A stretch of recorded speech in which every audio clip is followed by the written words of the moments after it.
दोस्तों, आज हमारे सामने मौजूद हैं हिंदी के बहुत ही वरिष्ठ और प्रतिष्ठित लेखक, कहानीकार, उपन्यासकार श्री मूर्ति जी। श्री मूर्ति जी का पूरा रचना जो क्षेत्र है वो ग्रामीण जीवन है, खास करके महिलाओं का जीवन है। मैंने कहीं पढ़ा है कि श्री मूर्ति जी ने अपनी पहली कहानी 13 साल की उम्र में ही लिख दी थी। तो ये माना जा सकता है कि इनके अंदर जन्मजात किस्सा गोई की प्रतिभा है, और इनकी कहानियों को अगर आप पढ़ेंगे तो आपको लगेगा भी जबरदस्त किस्सा गोई उसके अंदर है। इनके कुछ चर्चित जो इनकी रचनाएं हैं वो केसर कस्तूरी, त्रिशूल, तर्पण, आखिरी छलांग, कहानियां जो तिरिया चरित्र, कुच्ची का कानून,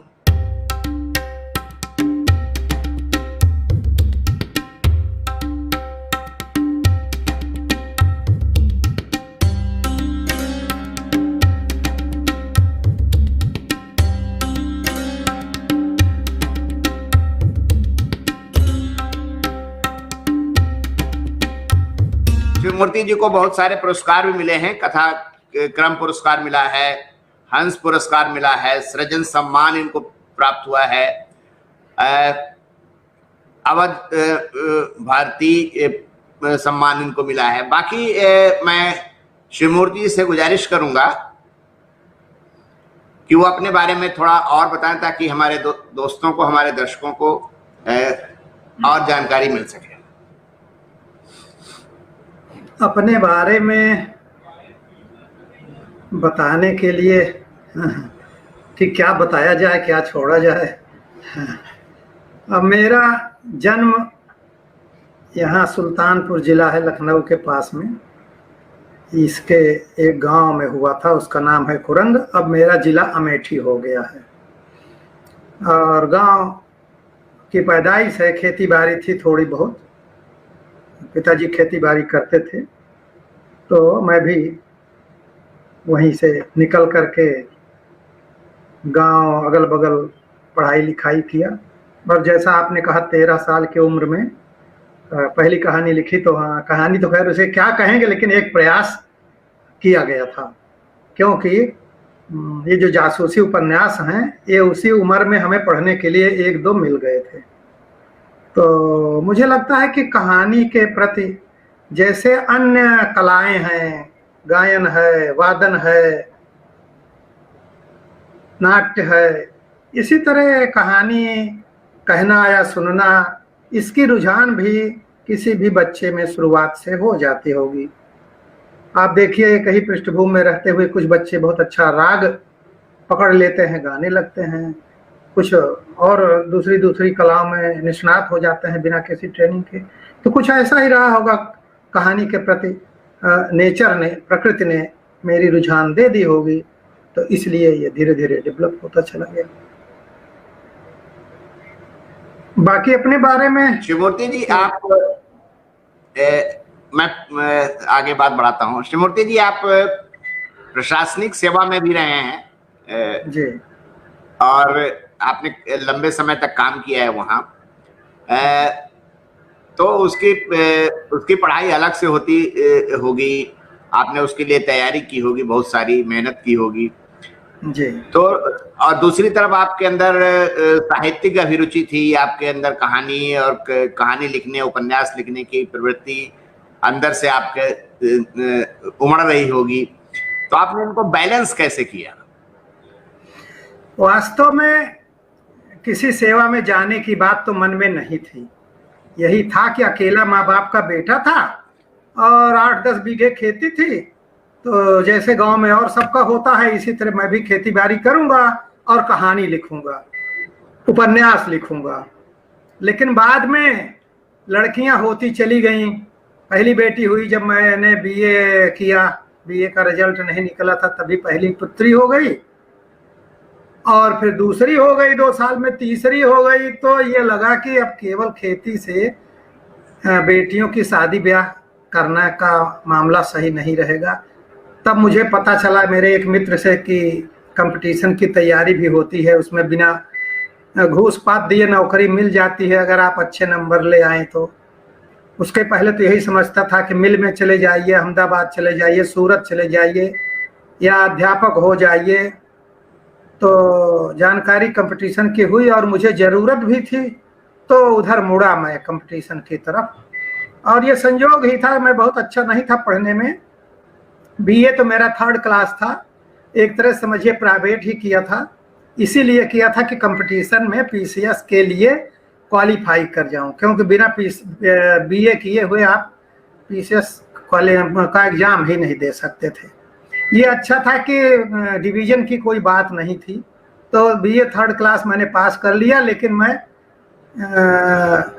इसके लिए इंटाइटल्ड हो गया कि कंपटीशन में पीसीएस वगैरह का एग्जाम दूं। तो इसी जरूरत के वजह से मैंने दिया और चांस की बात है कि सिलेक्शन हो गया। मुझे भी नहीं लगा, बाद में भी नहीं लगा कि मैं इतने लायक हूं कि मेरा सिलेक्शन हो जाए, लेकिन हो गया।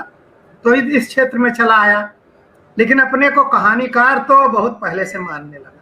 नौकरियों में शहरों में रहते रहे होंगे, अलग अलग जगहों पर जाते रहे होंगे, बड़े बड़े लोगों से, व्यापारियों से मुलाकात होती रही होगी, तरह तरह के कैरेक्टर मिलते होंगे आपको जी। तो आपने कभी उन पर भी कहानियां लिखी हैं?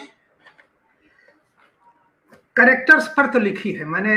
तिरिया चरित्र जो मेरी कहानी है, उसकी नायिका बिमली वो भट्टे पर ही मिली थी। और जो मेरी कहानी श्री उपमा जोग है, उसमें एक अधिकारी है जिसकी बचपन में शादी हो जाती है और बाद में अपनी अनपढ़ पत्नी को छोड़ देता है। वह पत्नी जिसने खेती बाड़ी का सारा काम अपने जिम्मे ले करके अपने पति को कंपटीशन की तैयारी करने के लिए मुक्त कर दिया था, उसी को फिर वो बाद में छोड़ करके शहर में दूसरी शादी कर लेता है। तो ये 2 कहानियां तो सीधे सीधे मुझे अपने इसी नौकरी से मिली थी।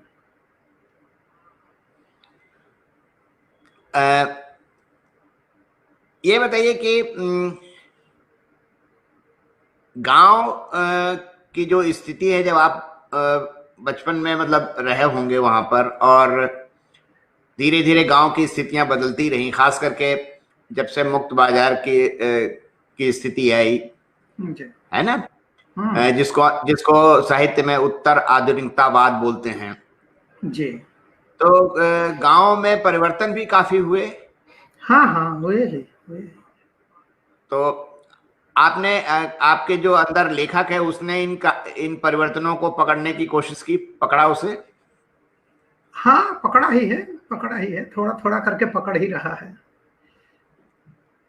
गांव में मूलभूत परिवर्तन अभी नहीं हुए हैं, बस ये बाहर से कोका कोला पहुंच गया है, मैगी पहुंच गई है, मोबाइल पहुंच गया है और ये बरमूडा पहुंच गया है। तो ये बाहर की चीजें पहुंची हैं, जो उसका गांव का अंतःकरण है वो बहुत कुछ अभी उसी तरह रिजिड बना हुआ है। जैसे बदल जाना चाहिए था ग्लोबलाइजेशन से, जातिवाद का महत्व या जातिवाद का जहर घटना चाहिए था, नहीं घटा है, बढ़ गया है। सांप्रदायिकता घट जानी चाहिए थी, नहीं घटी है, बढ़ गई है। बल्कि सांप्रदायिकता और जातिवाद को अगर ये माना जाए कि शिक्षा के साथ साथ इसमें घटोत्तरी होगी, तो ऐसा भी नहीं है। ये दोनों ही चीजें बढ़ी हैं और शिक्षा भी बढ़ी है। तो गांव में तो मैं देखता हूं कि उल्टा ही असर पड़ा है। ग्लोबलाइजेशन ने अगर मुक्त किया है तो इन नेगेटिव बातों के लिए भी मुक्त कर दिया है। तो ये सब चीजें आ रही हैं, किसानों पर भी कोई मतलब किसानों की स्थिति तो और भी खराब हुई है, शायद मैंने सुना है कि ज्यादा पहले से ज्यादा खराब हुई है। पहले से बहुत ज्यादा खराब हो गई, इसलिए कि अब किसानों को खेती करने में नगदी की जरूरत पहले से बहुत ज्यादा हो गई। अब देखिए 300 रुपए मजदूर की मजदूरी हो गई, और जो बीज मिल रहे हैं, गेहूं का बीज, धान का बीज, अब धान का बीज 12 रुपए 15 रुपए किलो तो धान बिकता है और बीज मिल रहा है 60 रुपए किलो, 80 रुपए किलो, 100 रुपए किलो, और वो 2 साल से ज्यादा चलता नहीं है, पैदावार उसकी घट जाती है। उर्वरक का दाम बढ़ गया, पेस्टिसाइड बिना डाले काम नहीं चल रहा है। तो आप मान के चलिए कि लागत मोटा मोटी पिछले 20 सालों में 5 गुना बढ़ गई और दाम उतना नहीं बढ़ रहे हैं। तो अब वही आदमी खेती कर रहा है जिसको बाहर से जिसकी आमदनी है, कोई एक बच्चा उसका बाहर नौकरी कर रहा है, नहीं तो सब हाथ पैर ढीला कर चुके हैं कि भाई जिसको जोतना है जोतो, पैदा करो, कुछ मुझे भी दो। जिसके पास जमीन नहीं है अब वही दूसरे की जमीन लेकर के पैदा कर रहा है, तो एक हिस्सा खेत के मालिक को भी दे रहा है। तो बुरी दशा हो गई, पहले से भी बुरी दशा हो गई, जिसको बटाई बोलते हैं आमतौर पर। जिसको बटाई बोलते हैं। हाँ। अच्छा शिवमूर्ति जी, आपने कहानियां भी लिखी हैं, उपन्यास भी लिखे हैं। उपन्यास लिखने में तो काफी धैर्य की जरूरत पड़ती है जी। और आमतौर पर एक उपन्यास कितने दिनों में आप लिख लेते हैं? देखिए, उपन्यास जैसा उपन्यास तो मैंने अभी लिखा नहीं है।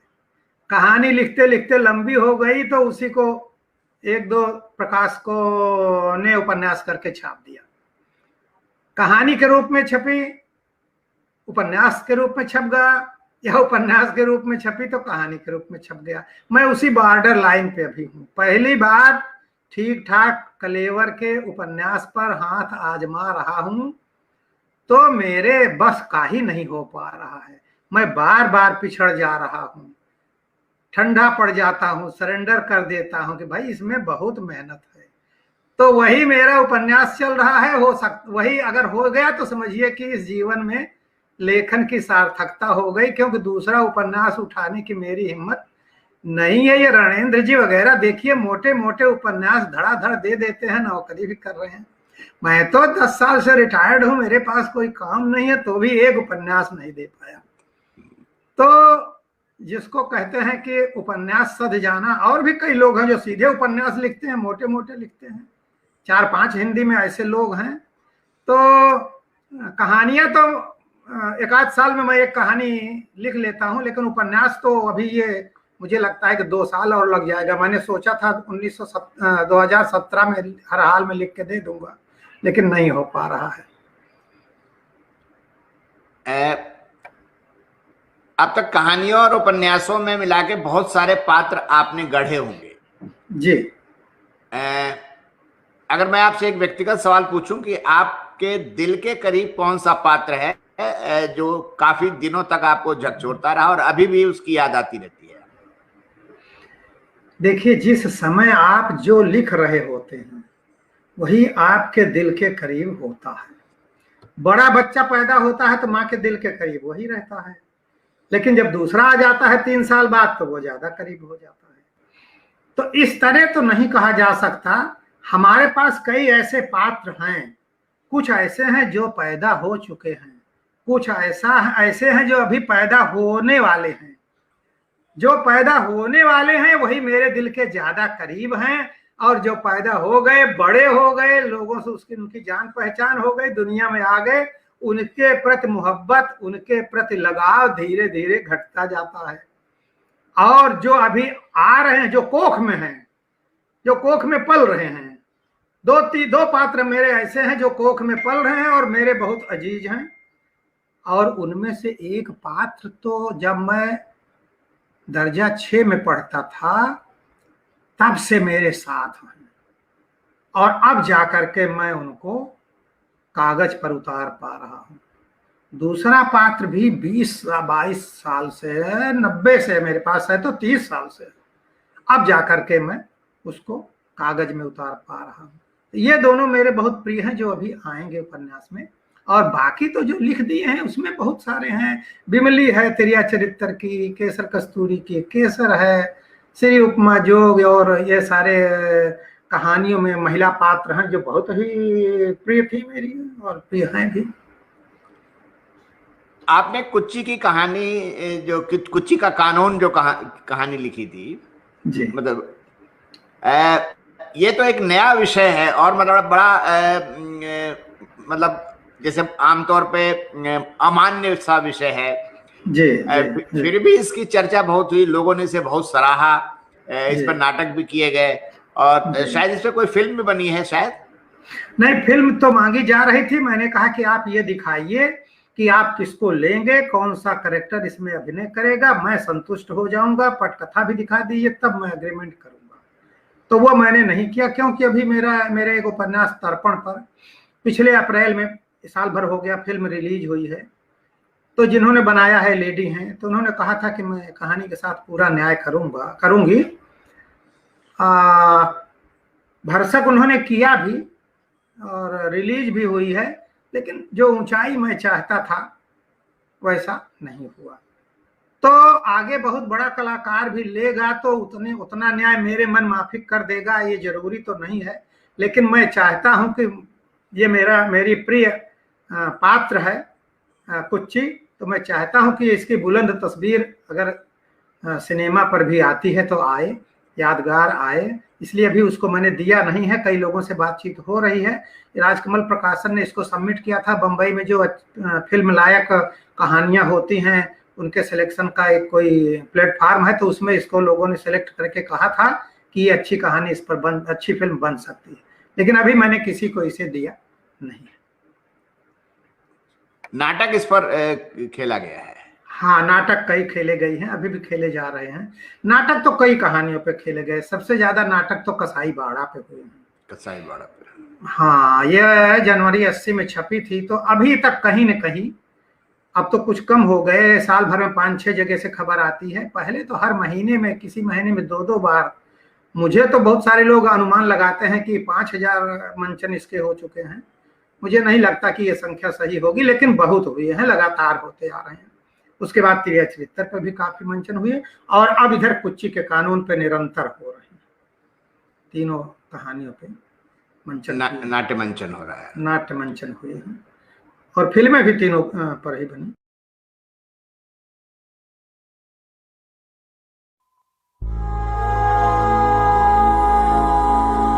पहले क्या होता था, एक ब्राह्मण अगर हाथ में जल लेकर शराब दे देता था तो दोष लग जाता था। अब कानून वही ताकत उठा के उन लोगों को दे दिया है, उनको तो जल भी नहीं लेना है, बस चमार कहने भर की देर है, उसके बाद आप जेल में।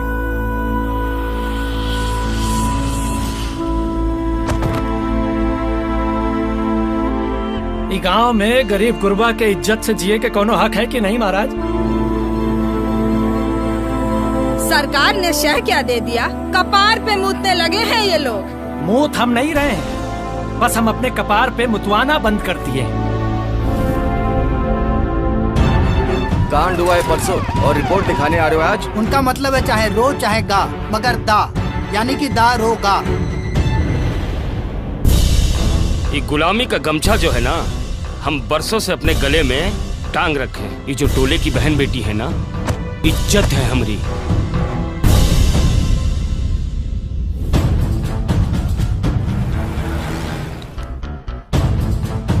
जवान बहन घर में बैठी है और भाई है कि रंडी पतुरिया में पैसा लुटा रहा है।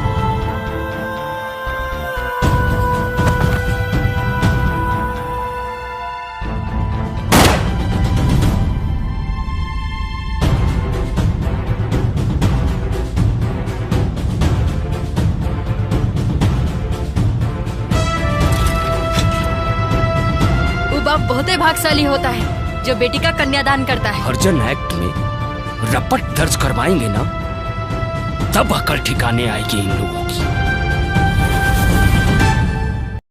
हाँ, मेरी औरत के गहने और वो रुपए मोहरे कहाँ है? वो बता, कहाँ है? चुड़ैल कहाँ है वो?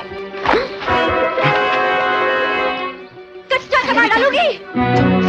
पंचायत के बीच में जो जनाना बैठी है, बदकिस्मती से वो मेरी बहू है। हो आया देखो रे सलोना दिन, सलोना दिन।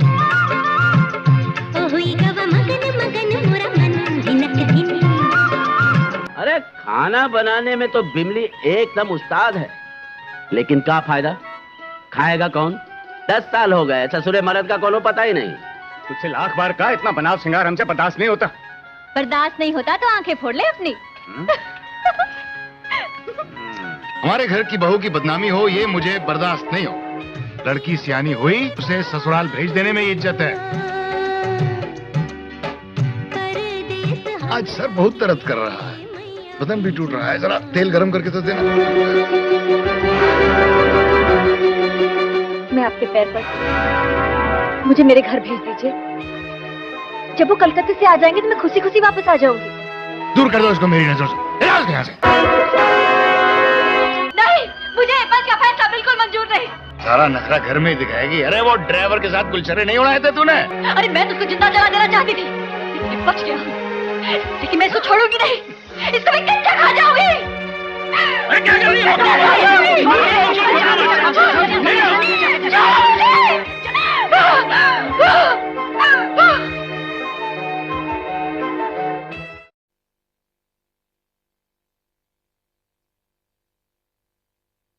इस टेलीफिल्म की कथा पूर्णतः काल्पनिक है तथा इसका किसी भी घटना, स्थान अथवा जीवित या मृत व्यक्तियों से कोई संबंध नहीं है।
अच्छा शिवमूर्ति जी, आपको पुरस्कार बहुत मिले हैं, और ये बताइए कि पुरस्कार मिलने के बाद लेखक का हौसला बढ़ता है या लेखक थोड़ा सा उसमें पुरस्कार मिलने के बाद थोड़ा ढीला पड़ जाता है? मुझे लगता है व्यक्तिगत रूप से उसका हौसला बढ़ता होगा, लेकिन नुकसान होता है, फायदा नहीं होता है। क्योंकि ये पुरस्कार जिसको मिल जाता है उसको वो ये मान लेता है कि मैं कुछ हूं, लोगों ने मुझे कुछ समझा, मेरा लेखन इस लायक है जो उल्लेखनीय है, तो फिर वो थोड़ा सा जो उसकी असुरक्षा की बात अंदर रहती है कि मैं जो कुछ भी दूं वो बेहतर रहे, उसको लगता है कि मैं दे दूं, मैं जो दूंगा बेहतर ही दूंगा, कुछ मुझे ऐसा लगता है कि आ जाता होगा। तो इस रूप में वो मुझे लगता है कि पुरस्कार रचनात्मक रूप से बहुत उपयोगी नहीं है, और अगर उपयोगी हैं भी तो कुछ दिनों के बाद मिलना चाहिए, संघर्ष के बाद मिलना चाहिए, कुछ कमाई धमाई हो जाए तब उसको मान्यता मिलनी चाहिए।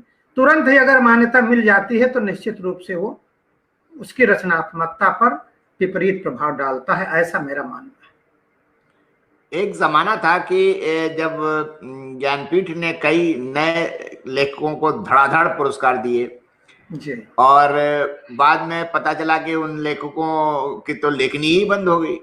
हाँ, बिल्कुल सही कह रहे हैं, बिल्कुल सही कह रहे हैं। कई लेखकों के साथ ऐसा हुआ है कि अगर पहली रचना ज्यादा चर्चित हो गई तो आगे वो लेखक अंदर से डरने लगता है कि मैं अपना ही मानदंड नहीं तोड़ पाऊंगा जो रिकॉर्ड कायम किया है तो क्या होगा, ये डर आ जाता है। कई लेखकों को आया, मुझे भी कई बहुत जमाने तक, और मैं अब भी ये समझता हूँ कि मेरी जो पहली कहानी थी उसने जो रिकॉर्ड बनाया मेरी बात की रचनाएं नहीं बना रही हैं। हो सकता है पाठकों को लगे कि नहीं उनसे बेहतर चीजें आ गई, वो कहते भी हैं, लेकिन मुझे खुद यकीन नहीं होता। तो इसलिए मेरा ये मानना है कि पुरस्कार फायदा कम करता है, हौसला कम बढ़ाता है, और नुकसान ज्यादा करता है, ज्यादा हौसला बढ़ा करके नुकसान कर देता। अच्छा अच्छा, जैसे वो छोटी सी रेस जीत लिया और उसको इतना चढ़ा दिया कि वो भी पता चला कि स्कूल कॉलेज में दौड़ ही ना पाया। हाँ हाँ हाँ, ऐसा हो जाता है, ऐसा हो जाता है जी। अच्छा, आप लखनऊ शहर में रह रहे हैं और गांव आपका सुल्तानपुर है। मैं अक्सर देखता रहता हूं कि आप गांव में ही मोस्टली रहते हैं जी। गांव से लगाव आपका अभी भी छूटा नहीं है जी। वास्तव में छूटेगा कैसे? मैं अकेला ही हूँ, कोई और भाई नहीं है, कोई और चाचा भतीजा कुछ नहीं है। खेती बाड़ी है वो कर रहा हूँ, तो अगर छोड़ दूंगा तो वहां रहेगा कौन? तो इसलिए छूट तो नहीं सकता, जब तक हो तब तक कैसे छूटेगा? तो ये कोई शौक से नहीं है, ये तो मतलब जरूरत ही इसकी है कि गांव पर रहूं। हमारी श्रीमती जी वास्तव में गांव रहना बेहतर पसंद करती हैं। नौकरी चाकरी में हम लोग थे तो भी उनका ज्यादा समय गांव में बीतता था, तो अभी उन्होंने बैलेंस किया हुआ है कि वो ज्यादातर वहां चली जाती हैं, फिर यहाँ आ जाती हैं, वहां चली जाती हैं। मैं तो कम ही जा पाता हूँ, वो ज्यादा जाती हैं और ज्यादा संभालती हैं खेती बाड़ी। अभी हम लोग खुद ही करते हैं, अधिया बटाई ये सब नहीं दिया गया है, तो इसलिए आना जाना रहता है। और दूसरी चीज, चूंकि मेरा कथ मुझे वहीं से मिलता है, तो इसलिए भी मेरा लालच है कि मैं जुड़ा रहूं ताकि अद्यतन बना रहूं। नहीं तो जो गांव मैंने पहले देखा है 40 साल पहले, वही मेरे दिमाग में रहेगा, तो उससे तो काम नहीं चलने वाला है। समय के साथ चलना पड़ेगा, तभी आप आज की अधुनातन चीज दे पाएंगे, तभी उससे जुड़ पाएंगे। तो इसलिए भी मेरा आना जाना रहता है। इस तरह से देखा जाए तो आप प्रेमचंद की परंपरा के एक सशक्त हस्ताक्षर हैं और आपने प्रेमचंद की परंपरा को बहुत आगे बढ़ाया है। आज की कहानियां जो लिखी जा रही हैं जी, उन पर आप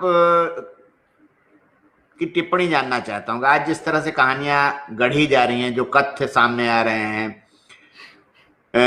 उन पर आपकी क्या राय है? मेरी राय तो ये है, पहले तो मैं गांव की कहानी के बारे में कहूंगा, फिर बाकी कहानी के बारे में कहूंगा। हाँ बिल्कुल बिल्कुल। प्रेमचंद भी खुद तो खेती करते नहीं थे, गांव में रहते थे, देखते थे, अध्यापक थे, नौकरी करते थे। तो जैसे मैं आता जाता हूं वैसे ही प्रेमचंद के साथ भी था कि वे खुद खेती नहीं करते थे लेकिन देखते थे, दृष्टा अच्छे थे। रेणु भी उस रूप में खुद हल जोतने वाले नहीं थे लेकिन गांव से जुड़े हुए थे। मैं शुरुआत में गांव से जुड़ गया था, सीधे सीधे खेती किसानी से 5-6 में पढ़ता था, दर्जा 5-6 में, तब से मैं हल वल अपना जोतने लगा था। और पिताजी चले गए दर्जा 7 में, जब मैं था साधु होकर के, तो मेरी मजबूरी हो गई खेती बाड़ी करना। तो मेरे पास कुछ वो भी अनुभव है जो प्रेमचंद के पास नहीं था। सीधे सीधे हल जोतना, बीज बोना, खाद डालना, निराई गुड़ाई करना, ये थोड़े समय तक मेरे साथ था। लेकिन प्रेमचंद बड़े कथाकार थे तो उन्होंने एक व्यापक फलक पर रचनाएं दे दी। रेणु भी बड़े कथाकार थे, इसलिए उन्होंने भी ऐसी कालजयी रचनाएं दे दी। मैं उतना बड़ा कथाकार नहीं हूं, उतना कंसीव नहीं कर पाया, और दूसरे इसके साथ साथ गांव मेरा छूट भी गया, नौकरी में शहर में रहने लगा। तो इसलिए मैं अपने को रेणु और प्रेमचंद का उत्तराधिकारी तो नहीं कह सकता, क्योंकि उतनी सिद्ध हस्तता मुझे गांव के चित्रण में नहीं मिली जो इन दोनों महारथियों को मिली। लेकिन इनके पीछे पीछे चलने वाला, इनका अनुवर्ती मैं अपने को मान सकता हूं। तो बाकी बाकी चीज दूसरा मुद्दा जो है कि आज के कहानीकारों पे कहानियां तो आज लोग लिख रहे हैं, और जब भी कोई टटकी कहानी आती है बिल्कुल नए लेखकों की, तो चमत्कृत करती है। यह स्वीकार करना पड़ेगा सबको। अगर वो नई कहानी, नए लेखकों की कहानियां पढ़ रहे हैं तो वो चमत्कृत होंगे जरूर। एक बात ये लगती है कि चूंकि वो जो अनुभव है शुरुआती बहुत तीक्ष्ण, जब 18 साल 20 साल में एक बच्चा जो कुछ भी देखता है उसको पूरी तरह ग्रहण कर लेता है, उसकी क्षमता ऐसी रहती है कि ग्रहण कर लेता है। तो उन अनुभवों को जब वो कहानी में पिरोता है तो विलक्षण लगता है। लेकिन बाद में वही बच्चा शहर आ जाता है, नौकरी का चाकरी करने लगता है। तो जो कॉन्टिन्यूटी है, कॉन्टिन्यूटी हमें हिंदी के लेखकों में लिखने के रूप में तो है, लगातार कहानियां आ रही हैं, लेकिन जो एक झलक मिलती है, तेजस्विता की झलक मिलती है, जो चमत्कार की झलक मिलती है, बाद में वो क्षीण हो जाती है। हम लोग एशियाई मूल के लेखक हैं, हम लोगों का हीमोग्लोबिन कम रहता है, तो उसी तरह मतलब मिजाज, तेवर, क्षमता, ग्रहणशीलता सब कुछ जल्दी ही मुझे लगता है कि नम पड़ जाती होगी। इसलिए कंटिन्यूटी में कोई 1 दर्जन अच्छी कहानियां दे दे, ऐसा कोई देखने को नहीं मिलता है। तो ये परिवेश का असर हो सकता है। हो ऐसा उम्मीद हम कर सकते हैं कि कोई एक तेजस्वी बच्चा आए और धड़ाधड़ 1 दर्जन अच्छी कहानियां लिख दे 10 साल में, 1 दशक में, तो वो हिंदी कहानी का स्वर्णिम युग होगा। लेकिन अभी ऐसा नहीं है। बहुत सारे लोग आते हैं उल्का की तरह और 2-4 कहानियां दे करके चले जा रहे हैं। अभी तो यही स्थिति है। अब जैसे प्रेमचंद निरंतर लिखते रहे, रेणु भी जब तक जीवित रहे निरंतर लिखते रहे और एक से एक अच्छी कहानियां दी, वैसे अब कम हो गई हैं। जैसे जैसे नई पीढ़ी आ रही है वैसे वैसे संख्या के रूप में अच्छी चीजों की कमी हो रही है, और इस पर किसी का जोर नहीं है। जो वातावरण है या और सारी चीजें जो एक लेखक को प्रभावित करती हैं वो उतना पॉजिटिव नहीं होंगी। हो सकता है इसका यही कारण। आज की कहानियों में बाजारवाद आपको ज्यादा लगता है कि आज की कहानियां बाजारवाद से ज्यादा प्रभावित हैं? तुरंत फुरत छपने की, तुरंत फुरत लेखकों के गिरोह में शामिल होने की, पुरस्कृत होने की लालसा लेखकों के अंदर थोड़ा ज्यादा हो गई है आजकल। देखिए, ये लालसा नहीं रहेगी तो लिखने के क्षेत्र में क्यों आएगा? यहाँ कोई पैसा तो मिलना नहीं है, 1 लाख 2 लाख 4 लाख मिल जाए, ऐसा तो होता नहीं है। अपना कागज खर्चा करिए, अपना समय खर्चा करिए, अपनी स्याही खर्चा करिए। तो नाम ही ऐसी चीज है, रिकॉग्निशन ही ऐसी चीज है जो हिंदी के लेखक को मिलती है। और ये जो लोकेशना है ये हमेशा से रही है, सब में रही है, और कुछ नहीं है हिंदी में, दूसरी भाषाओं में तो है। तो ये जो नई पीढ़ी हर प्रकार से उसमें क्षमता ज्यादा होती है, उसमें ऊर्जा ज्यादा होती है, उसमें इच्छा ज्यादा होती है, उसमें प्रयास ज्यादा होता है। तो जब भी कोई नया रहता है तो इसी तरह सारी ऐषणाएं उसके अंदर रहती हैं। सुंदर दिखने की ऐषणा, सुंदर कपड़ा पहनने की ऐषणा, तो सारी ऐषणाएं यंग एज में रहती हैं। बाद में तो सब ढीला ढाला हो जाता है। मुसीबत उनके साथ है जो अब यंग नहीं रह गए हैं तो भी वो यंग लोगों के साथ ही दौड़ना चाहते हैं। जो पुरानी पीढ़ी दूसरी पीढ़ी हो गई थी और पुरानी पीढ़ी हो गई, कई लोग उसमें भी पूंछ कटा के बछड़ा बनना चाहते हैं, सींग कटा के बछड़ा बनना चाहते हैं। वो आपत्तिजनक है मेरी नजर में। आपत्तिजनक भी न कहिए तो हास्यास्पद है। सबको ख्याति चाहिए, हमको भी चाहिए। हम 70 साल से ज्यादा हो गए, मेरी कहानी ज्यादा लोग पढ़ते हैं तो मुझे भी अच्छा लगता है। अनुवाद हो जाए तो मुझे भी अच्छा लगता है, नाटक हो जाए अच्छा लगता है, फिल्में बन जाती हैं अच्छा लगता है। बस अच्छा लगने की भावना ही तो मिलती है, वही मिलती रहे। तो जब मेरे अंदर ऐसी भावना है तो यंगस्टर्स के मन में तो हर हाल में होनी चाहिए, और नहीं होगी तो वो कलम क्यों पकड़ेंगे? दुनिया में आकर्षण की दूसरी चीजें हैं, उनमें क्यों नहीं जाएंगे? हिंदी क्या दे रही है उनको? एक यश ही दे रही है और सारे लोग पीछे पड़ के इससे भी उनको अलग कर देना चाहते हैं। तो ये मेरे ख्याल से अच्छी बात नहीं। आपको क्या ये नहीं लगता है कि आज की कहानियों में जो नए लोग लिख रहे हैं जी, ग्रामीण परिवेश कम होता जा रहा है? हाँ, ग्रामीण परिवेश इसलिए कम होता जा रहा है कि गांव में रह करके अब गुजारा नहीं है। रोजी रोटी के लिए हर पढ़े लिखे आदमी को शहर आना पड़ रहा है। और अगर जो गांव में रहते हैं, यानी जो अध्यापक हैं, अध्यापक का तो मुझे लगता है कि साहित्य से 36 का आंकड़ा हो जाता है अध्यापक बनते। फिर वो सूरदास, कबीरदास इन्हीं लोगों को जानते हैं और अभी भी इन्हीं लोगों को जानते हैं। एक आध ऐसे अध्यापक मिले जो अभी प्रधानमंत्री का नाम इंदिरा गांधी बताते हैं। आप सोचिए, प्रधानमंत्री का नाम आज भी इंदिरा गांधी बताते हैं, प्राइमरी में मास्टरी कर रहे हैं, पढ़ा रहे हैं, तो उनसे हम क्या उम्मीद कर सकते हैं? गांव में तो रहते हैं, लेकिन गांव में क्या है, गांव को खुली आंख से नहीं देखते हैं। उनको 30-40 हजार मिल जा रहा है, अब उसी में आनंद कर रहे हैं।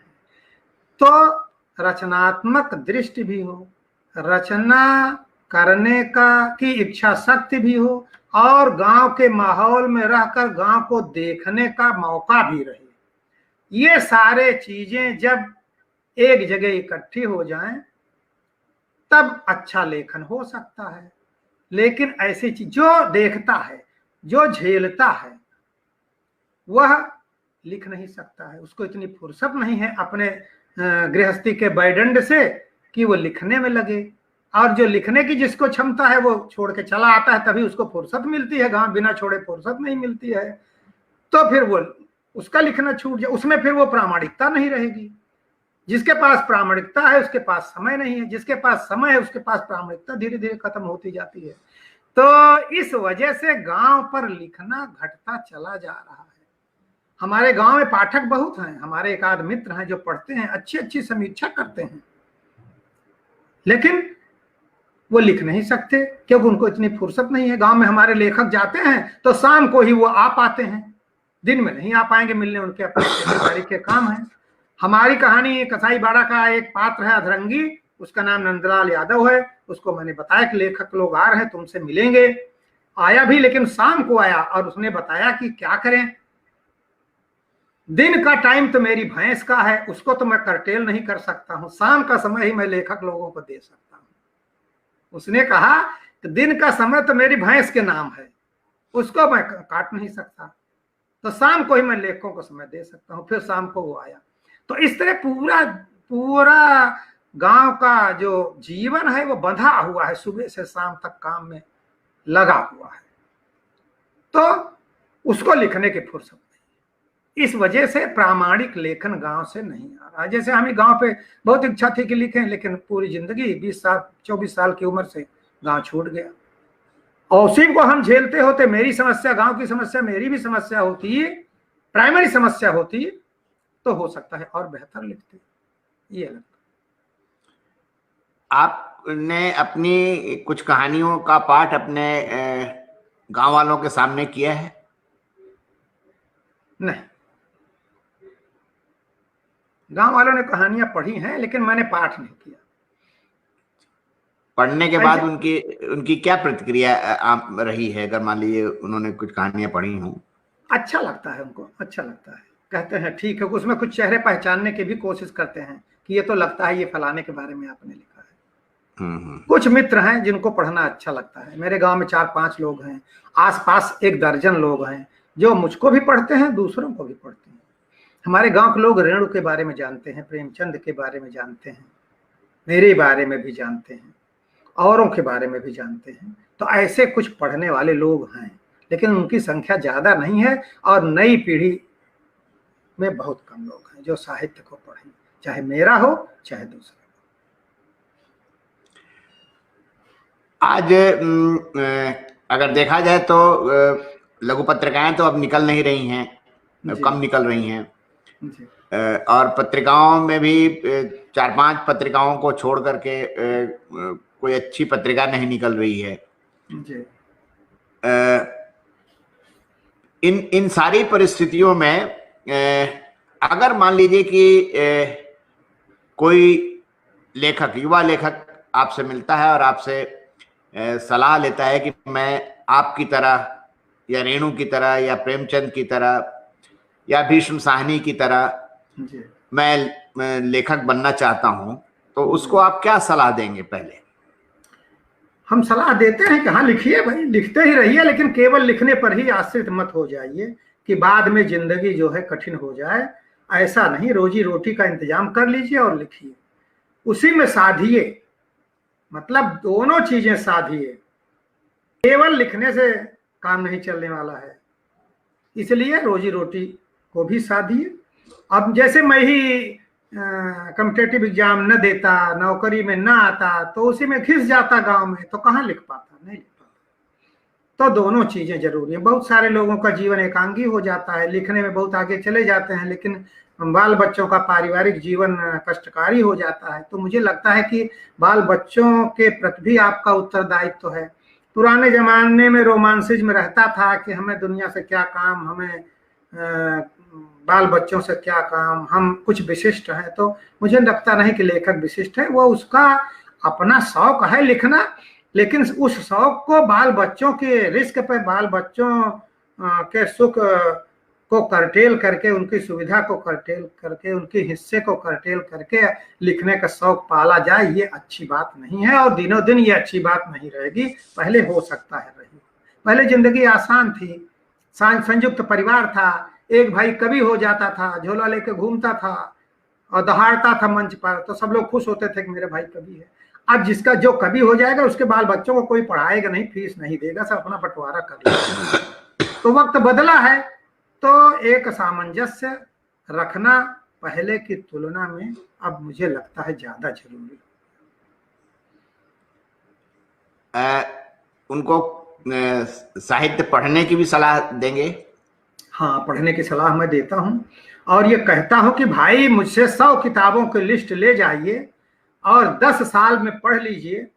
बिना प्रयास के आपके अंदर अगर रुचि है तो बिना प्रयास किए आप लेखक बन जाएंगे।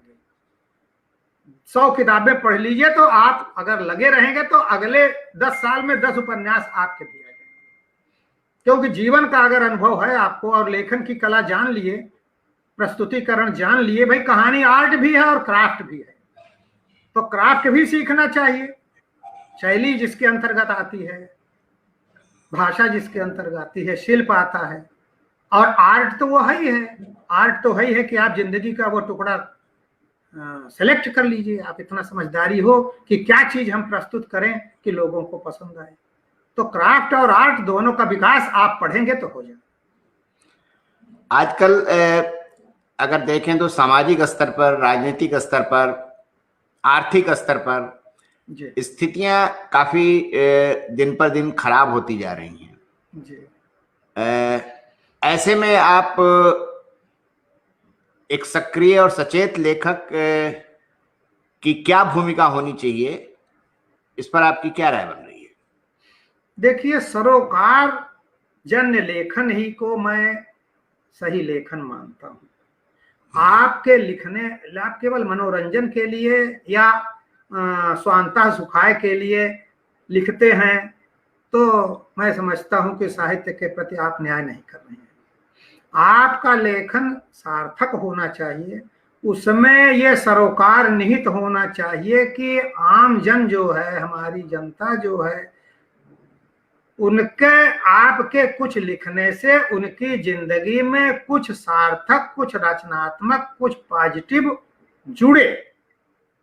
उनके साथ जो अन्याय हो रहा है, उनके साथ जो उनका अगर कहीं किसी रूप में शोषण हो रहा है, उनका दमन हो रहा है, उनको दबाया जा रहा है, उनके अधिकारों को दबाया जा रहा है, उनको उनके श्रम का उचित मूल्य नहीं मिल रहा है, तो आपको इन मुद्दों पर अपना लेखन करना चाहिए। तो मैं मानता हूं कि आपका लेखन सार्थक है। सरोकारहीन लेखक होना का कोई अर्थ मुझे नहीं समझ में आता। कुछ ऐसे विदेशी लेखक हैं और उनके उदाहरण को लेकर के कुछ हिंदी में भी या अंग्रेजी में भी, हिंदुस्तान में भी 4-6 लेखक ऐसे आए हैं जिनका उद्देश्य केवल पैसा कमाना है। उनका नाम लेने की जरूरत नहीं है, आप सब जानते हैं। पहले उनका लुगदी साहित्य के नाम से लोग उनको जाना करते थे, वो बहुत ज्यादा लोकप्रिय थे, कुछ अभी भी हैं, लेकिन उनका उपन्यास आपने पढ़ा और फेंक दिया। रचनात्मक साहित्य मैं उसी को सार्थक मानूंगा जो समाज के हित में हो, स्त्रियों के हित में हो, दलितों के हित में हो, इनका जो अधिकार अभी तक नहीं मिला है, जो स्पेस नहीं मिला है, जो किसानों को उनका मूल्य नहीं मिल रहा है, उनकी जिंदगी बेहतर नहीं है, इन सब की, आम आदमी की जिंदगी जैसे बेहतर हो और ये होती है। साहित्य सीधे सीधे लगता है कि असर नहीं डालता है, लेकिन ये असर डालता है। अभी देखिए, एक उदाहरण मुझे याद आ रहा है। अभी कल परसों एक निग्रो को, एक काले आदमी को अमेरिका में मार दिया गया। उसके बहुत हड़ताल वगैरह चल रही है, मारपीट चल रही है। 60 साल पहले कोई काले व्यक्ति का खून कोई सफेद व्यक्ति, व्हाइट पर्सन को नहीं चढ़ाया जा सकता था। मनाही थी कि काले का खून आ जाएगा तो व्हाइट आदमी का खून खराब हो जाएगा। लेकिन अब देखिए तो 10 साल पहले एक ब्लैक उनके यहाँ का प्रेसिडेंट हो गया। तो ऐसा नहीं है। ये जो लिटरेचर है, जो आवाजें निरंतर उठ रही हैं, उसका असर साहित्य में आता, साहित्य का असर आता ही है। उस तरह सीधे सीधे नहीं आता जैसे पत्रकारिता का आता है, लेकिन दिमाग को वो चेंज करता है। जो ऑप्रेस्ड है उसका दिमाग भी चेंज करता है, और जो ऑपरेशन कर रहा है, जो शोषण कर रहा है, जो अन्याय कर रहा है, धीरे धीरे धीरे धीरे उसके दिमाग को भी लगता है कि हाँ, हम कुछ गलत कर रहे हैं, पूरी दुनिया इसको गलत कह रही है। तो मैं ऐसे ही लेखन को पसंद करता हूं, जो समाज में बेहतरी लावे, समानता लावे, न्यायपूर्ण समाज बने। और आगे जैसे जैसे ये दक्षिणपंथी ताकतें बहुत ज्यादा इनमें उभार आ रहा है, उसके साथ जो अन्याय बढ़ता जा रहा है, केवल स्वार्थ बढ़ता जा रहा है, अपना अपना ही साधने की जो तमन्ना बढ़ती जा रही है, इसमें तो और ज्यादा जरूरी है कि साहित्य इन सबको लेकर के सबके हित की बात सोचे। लेखक या कहानीकार या कवि अपनी रचनाएं रचता है, फिर उसके बाद से वो प्रकाशित होती है, प्रकाशित होकर के वो फिर लोगों तक पहुंचती है, तब उसका जो असर होना होगा वो होगा। लेकिन ऐसे में क्या नहीं लगता कि हमें कोई एक अल्टरनेट मीडिया डेवलप करना चाहिए या माध्यम डेवलप करना चाहिए, जिसमें सामूहिक रूप से, जैसे पहले किस्सा गोई होती थी गाँव में,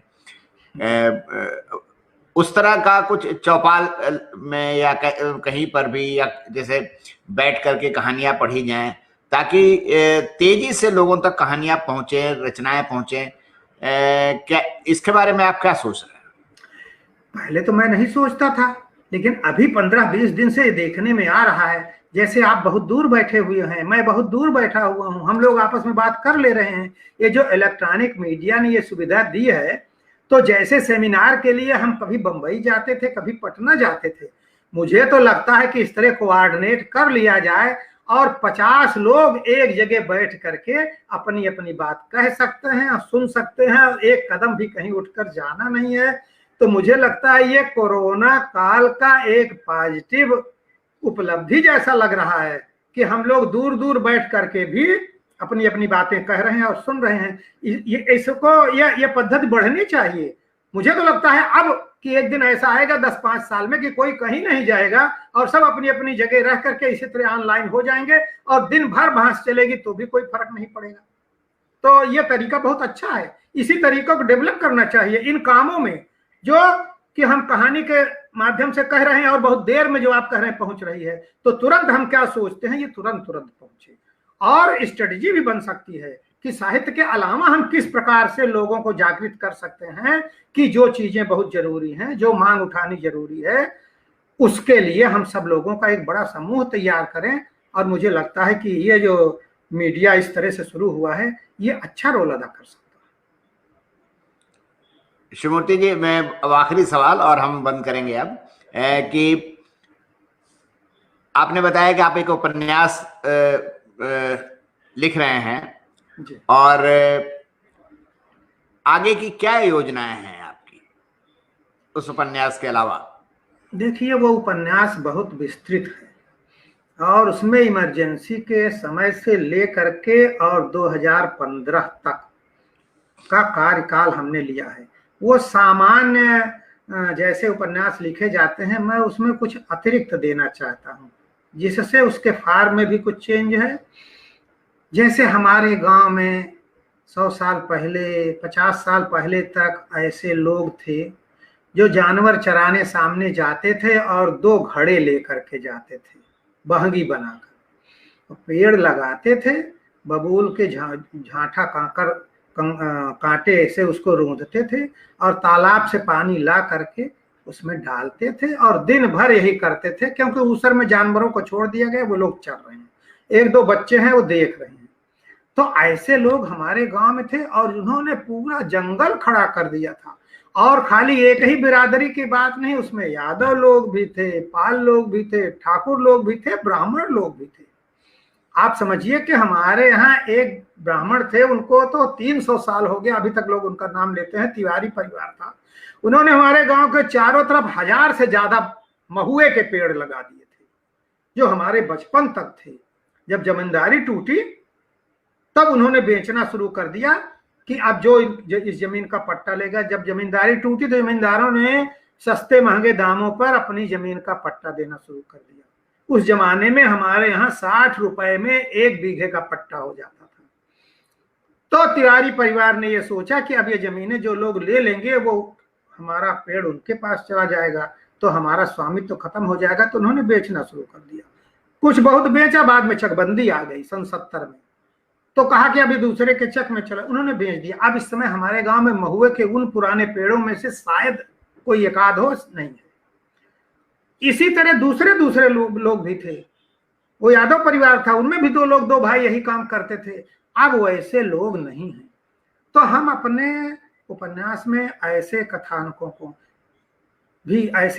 को भी लाना चाहते हैं। प्रकृति से बहुत प्रेम था, उसको भी लाना चाहते हैं। अब प्रकृति की बात, उसकी जरूरत कोरोना काल में भी महसूस हो रही है।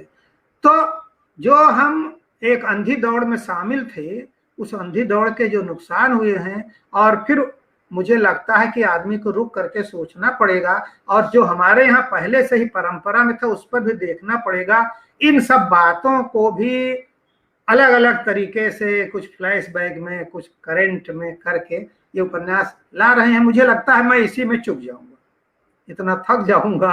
अभी 2 साल हो सकता है लग जाए, या 1.5 साल लग जाएगा।